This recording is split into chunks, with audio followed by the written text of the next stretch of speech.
Doctor Who has been a staple of British pop culture for 60 years now, and it doesn't seem to be slowing down anytime soon. I've always been aware of Doctor Who's existence, although I never really grew up with it. When I was a wee babby, from what I remember, the only episodes I'd seen were the 9th Doctor's first episode, the 10th Doctor's first episode, the one set in the school, which reintroduced the best Doctor Who character, K9, the Pompeii episode, and that one about those living little fat creatures. Aside from those episodes that I just mentioned, I'd never properly watched the show. When I was growing up, I was more into watching shows on Cartoon Network than anything that was shown on the BBC.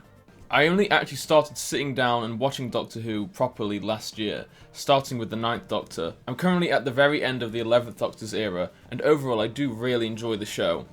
When the show is at its best, it's a very fun sci-fi adventure show, with fun, interesting characters and sci-fi concepts.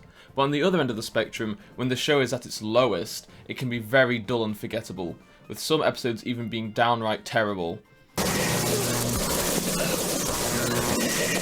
Overall, however, I do think the show is worth watching. People will always moan that the CGI isn't very good, but that stuff doesn't really bother me, unless it's the Lazarus experiment, because that episode did not look good.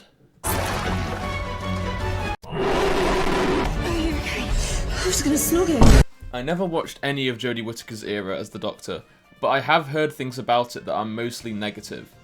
I've seen little snippets of her episodes, and they don't look like what Doctor Who was supposed to be, which is fun. Viewership and critical reception went downhill a bit during Jodie's era, which I believe was because the show's stories were just not that engaging, but that has changed now, because now Ncuti Gatwa is the new Doctor. Like most people, I had first seen him in the Netflix series Sex Education, which he's great in. He has a lot of playful energy, but can deliver the heaviest stuff when it matters, which is why I was happy to hear that he was going to be the next actor to play the Doctor. I didn't watch any of those new David Tennant specials, except for the giggle, although I do know the gist of what happens in them. I watched the 2023 Christmas special, which was Ncuti Gatwa's first full episode as the Doctor, and overall I thought the episode was okay. I think Ncuti's great as the Doctor, and Millie Gibson is good as the Doctor's new companion Ruby, but in terms of the characters themselves, I'll get more into that later. The biggest problem that I had with the Christmas special was that the villains sucked and I hated the Goblin song. As of recording this, over half of the episodes of the new season are out, and I stayed up till midnight to watch each and every one of them. Like every other sane person, I hated the fact that if you were in the UK and you wanted to watch the new episodes when they came out, you had to watch it at midnight. It's so blatant that they want to appeal more to the American audience because of the new Disney Plus global distribution of Doctor Who, even though at its core, it's still a British show. It's very silly. Before I start talking about the new episodes, I would like to repeat that I've only seen everything from the beginning of New Who to the end of Matt Smith's era. I've never seen a single classic Doctor Who episode. I'm just saying that I'm not an expert on the entire mythos of Doctor Who and all the lore and everything. So don't type at me in the comments being like, "Oh Sam, you got this Doctor Who fact wrong. In the classic era, the 4th Doctor actually did blah blah blah blah blah blah."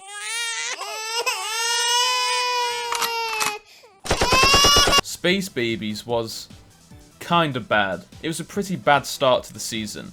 It's kind of your standard Doctor Who episode, where the whole episode is basically just the characters running away from whatever the monster is that week. Just like the Lazarus experiment. The episode starts right where Church on Ruby Road ended, with Ruby entering the TARDIS, ready to start her adventures with the Doctor. Now here's the thing. Because this season is meant to be a new starting point for people who might have not watched Doctor Who before, much like what the 9th Doctor's season did for the New Who era, they have to establish the key information required when going into Doctor Who. Stuff to do with the Time Lords and the Time War, Gallifrey being gone, why the Doctor is called the Doctor, what the TARDIS is. It's all important information about the Doctor's identity. During the 9th Doctor's era, they eased you into all that information about the Doctor and the Time Lords. It felt natural. You don't even hear about Gallifrey being gone until the 2nd episode. My planet's gone. What happened? There was a war and we lost. What about your people? I'm the last of the Time Lords. But in Space Babies, for whatever reason, they just quickly move through all the information in one scene. There's not even any room to breathe, because we've just got to go on to epic adventures. No, I want to know your name. Yeah, that's tricky. They use titles like the Doctor or the Conquistador. Say doctor for 1,000 years and it becomes my name. No, that's a disguise. Inside, it's a time and space machine. My world is called Gallifrey. Ruby, it's gone.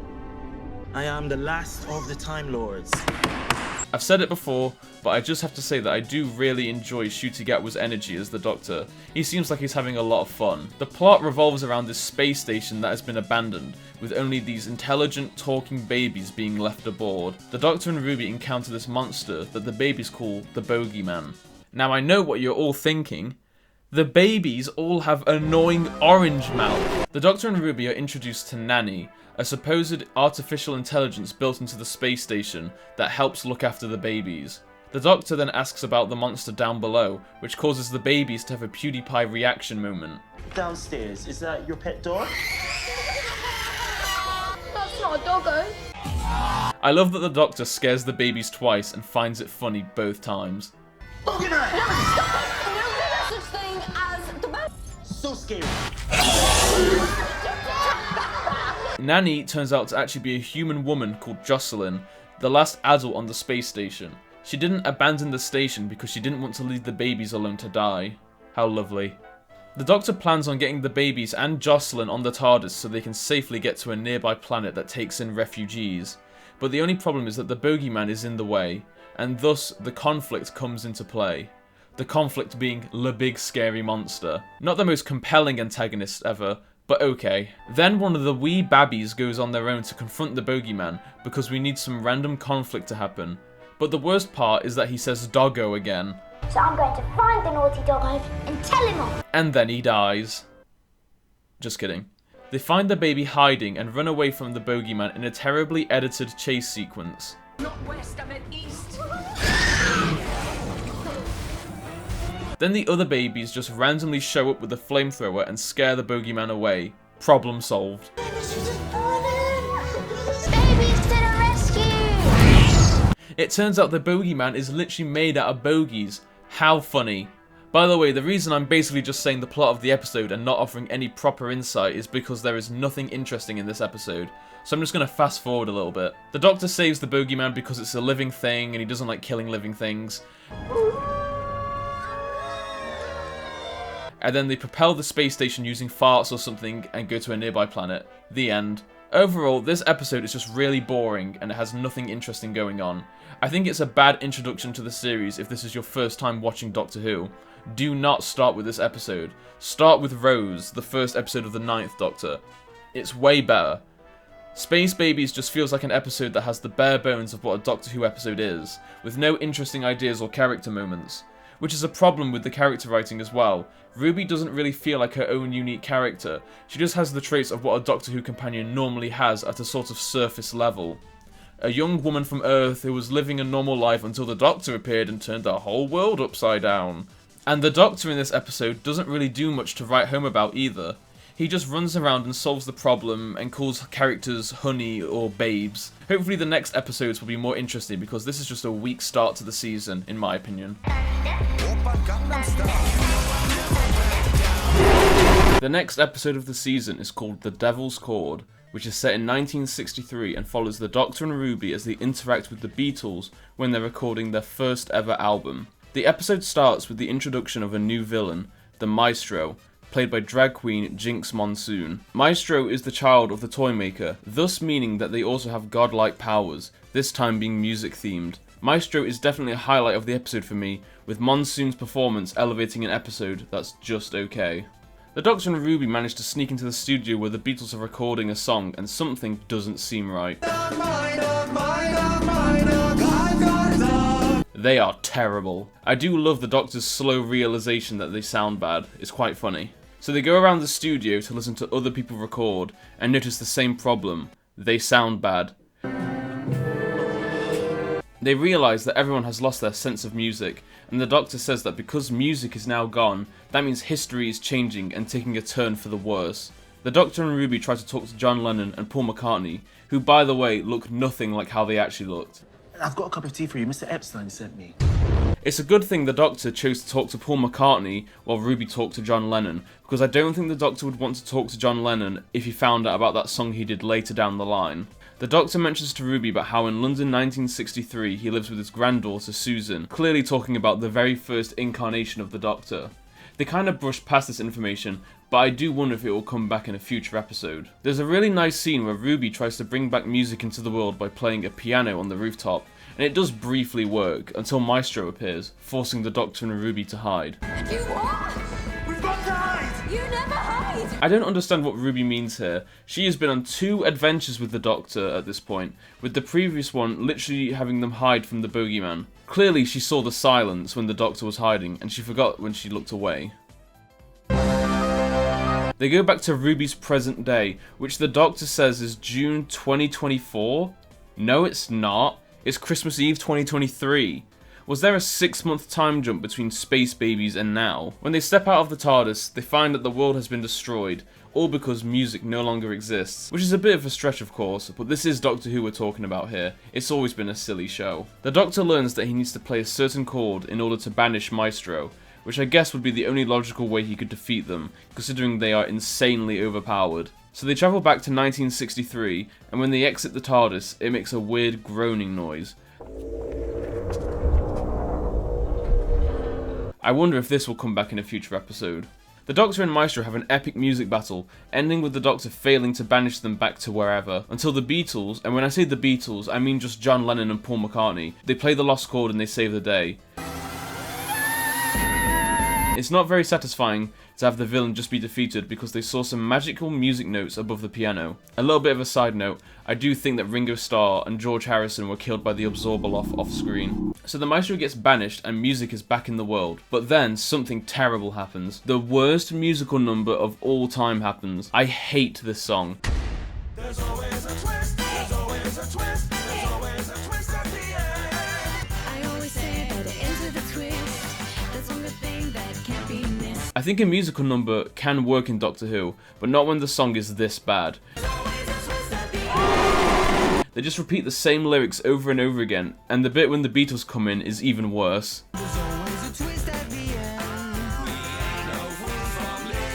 And then the Doctor and Ruby dance on the Abbey Road crosswalk in a little musical bit that is synced up terribly. Overall, it's an okay episode, with a fun villain and setting, but has garbage song at the end. Next episode. That's 'cause Jesus Christ is my... Now we are on to what is without a doubt the best episode of the season. Boom was written by Stephen Moffat, who wrote some of the best episodes in the entire show, such as Blink and the Silence in the Library 2-parter. Moffat was always at his best when he would write one-off episodes while Russell T Davies was showrunner, and this episode is no exception. The premise of the episode is that the Doctor and Ruby end up on a war-torn planet called Castarian 3, where a supposed conflict between these priest-looking soldiers called the Anglican Army and these aliens called the Castarians is taking place. The true conflict of the episode is that the Doctor has accidentally stepped on a landmine and can't step off of it because it will explode and destroy half of the planet. To make matters worse, there are these robot ambulances that interfere with things, adding more tension to the situation. It's a refreshing episode this season as it focuses on one idea for the whole duration, while the previous 2 have been trying to cram in as much as they can at a breakneck pace. I'm not actually going to go that in depth with this episode, as I feel that I won't be able to do the episode's pacing and tension justice using limited clips, so I would just say to watch the episode for yourself. It's definitely worth it. If you haven't watched any of this season yet and are thinking about it, I'd probably just say start with this one. You also get to see a companion get shot to pieces, which is interesting. Shut up, clock in, and load up. He's just standing there, menacingly. This next episode is another good one. 73 Yards follows Ruby as the Doctor suddenly disappears after stepping on a fairy circle in Wales. But Ruby isn't alone. There is a mysterious old woman who constantly follows her while maintaining a distance of exactly 73 yards. The woman also keeps throwing gang signs and it's never explained. The first half of this episode is actually interesting. You're left wondering what happened to the Doctor and who the old woman is and what she wants. It's also quite creepy since the Doctor is not present in this episode, except for the beginning and the end. So Ruby is all on her own to figure out what is going on. A big thing in the episode is that whenever someone approaches the old woman, she says something to them that we are not privy to. which results in whoever approached the woman either running away or shutting Ruby out of their life. 73 Yards is reminiscent of one of my favourite episodes in all of Doctor Who, which is Midnight. Midnight was about this threat that you never actually see, and by the end of the episode you don't even know what the threat was or what it wanted. Not even the Doctor knew what it was by the end of the episode, and that made the episode so compelling for me, and it was a breath of fresh air. That's kind of what's going on in this episode, although the mystery does reach some sort of conclusion in this one, but I will get into that later. About 30 minutes into 73 Yards, they introduced this subplot to do with this new Prime Minister candidate called Roger Ap Gwilliam, and we don't really know what his policies are, but he's really eager to set off a nuke for some reason.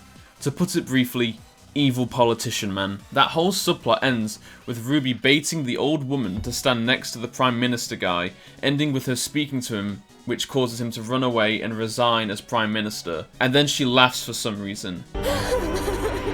And then some other woman laughs for some reason. Ruby spends the rest of her life alone, with the old woman still following her, until it turns out that the old woman was Ruby? Huh? And then the old woman Ruby travels back to when the Doctor stepped on the fairy circle in the first place, and young Ruby manages to stop him, thus ending the cycle or whatever. And then the episode ends. I really liked the first half of the episode, but by the end I was just confused. Why did breaking the fairy circle cause the old woman to follow Ruby? Where did the Doctor go? What was the old woman saying to its victims which caused them to run away in fear? Why does the old woman keep her distance? None of this is actually explained. I've seen people give their interpretations of what happened in the story, but there's nothing concrete. I get that it probably doesn't need explaining because it's a supernatural presence, meaning that it doesn't have a scientific explanation, but I'd still like some answers. Overall, I'd say it's a good episode with a confusing ending. Come on, baby, just pump it. Shut the fuck up. Yeah, I really don't have much to say about this one. It's pretty boring. Basically, slugs kill racist social media people. The scene at the end is good, where the Doctor gets upset that they are racist and they refuse to let him help them, although it's a bit overacted.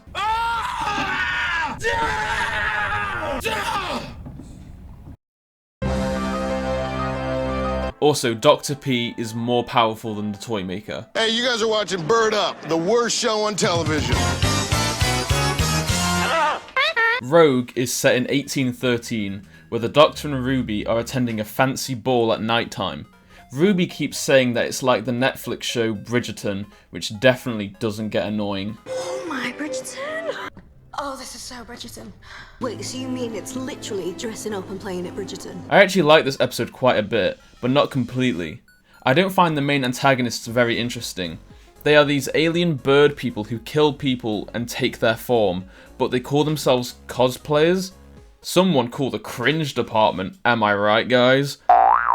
The more interesting part of the episode is with the titular Rogue character, played by Jonathan Groff. I've always liked Jonathan Groff since I saw him in the Netflix series Mindhunter all those years ago, and I was happy to hear that he'd be in this season. Rogue is a space bounty hunter who is tracking down those bird characters. He gets to know the Doctor and they do share a little smooch at the end. I do like the moment where he sacrifices himself to save Ruby, trapping himself in another dimension with the bird people. Find me. Although I do hope we see Rogue again, because I enjoyed his character. I think he'd make a fun companion. Jonathan Groff has good chemistry with Ncuti Gatwa, so I think it would be good to see them reunite for a future episode. Aside from the stuff to do with Rogue and the Doctor, this is another episode that doesn't have much interesting stuff to say about. On to the finale now.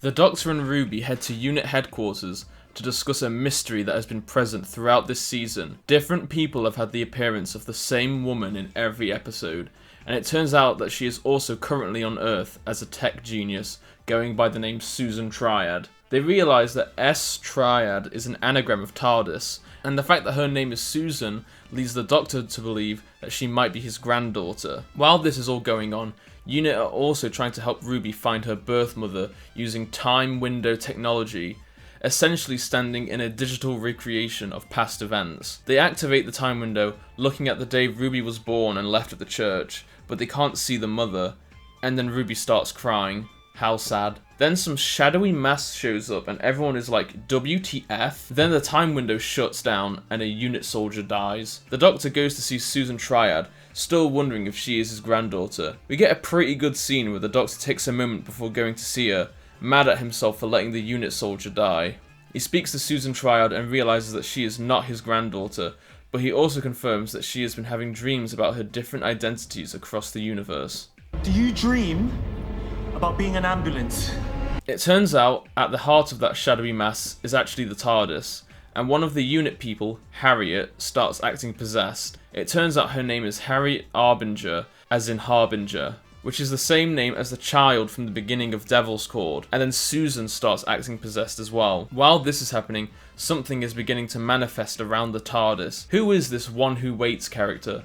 Well, it's none other than Sutekh? Who the fuck? So Sutekh, this god of death, is this villain from an episode back in the 70s, so I guess all the classic Who fans were over the moon when he appeared. Susan reveals monster face and kills some guy, and then stock crowd gasp sound effect happens. And then the episode ends. I do actually like this episode overall. I think it's the second or third best episode of the whole season. I'm sure the second part won't ruin it at all. The episode starts with Sutekh killing the unit people with dust, including Kate Stewart and Rose Noble. I feel like this scene should have been at the end of the previous episode. The fact that Kate and Rose die at the beginning of the second part basically means that their deaths will be undone by the end. The dust starts making its way around London, killing everyone in its path. It turns out that Sutekh did not die back when the 4th Doctor defeated him. Instead, he just latched himself onto the TARDIS and has been there the whole time, waiting. This means that Sutekh was there when the Absorbaloff died. How sad. While Sutekh was attached to the TARDIS, whenever it would land on a planet, he would create angels of death, which all looked like Susan Triad, so that they could spread the deadly dust thing, effectively bringing so much death to the universe. They escape Sutekh by going inside the memory TARDIS, which I don't even really know what it is, so... And now pretty much everyone in the universe is dead. This means that the girl from Fear Her is also dead, which is very sad. Sutekh is very interested in Ruby's mother as well, for reasons we don't really know. I think he just wants to know who she is, I guess. They try to link the mystery of Ruby's mum with the Prime Minister guy from the 73 Yards episode. Basically, he made DNA testing compulsory in the UK or something, so her mum would be in the database. They then get teleported to Sutekh. Not sure how that works, but okay. Ruby is about to show Sutekh who her mum is, but she smashes the screen on the floor.